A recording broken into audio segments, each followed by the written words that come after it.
Welcome to Luca and Miguel. Enjoy the video. Hello everyone.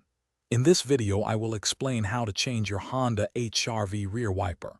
This is a simple maintenance task you can easily do yourself.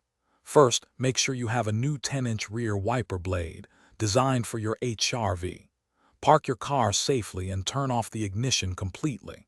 You won't need any special tools for this job, just your hands and the new blade. It's a quick process that takes only a few minutes to complete. Now let's remove the old wiper blade.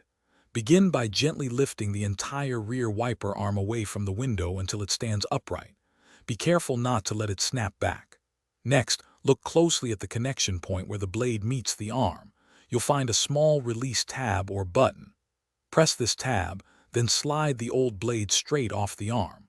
Once detached, gently lower the bare wiper arm back down to rest on the window.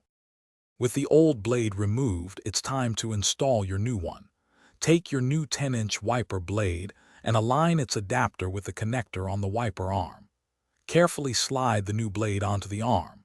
You should hear a distinct click, indicating it has locked into position. Give the blade a gentle tug to double-check that it is securely fastened and won't come loose during operation. This ensures proper function and safety.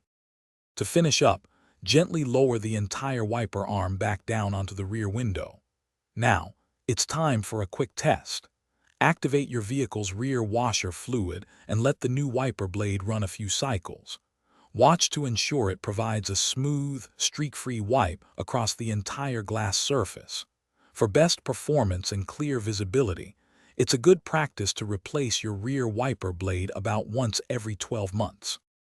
Thanks for watching and please subscribe. It's the best investment you'll ever make.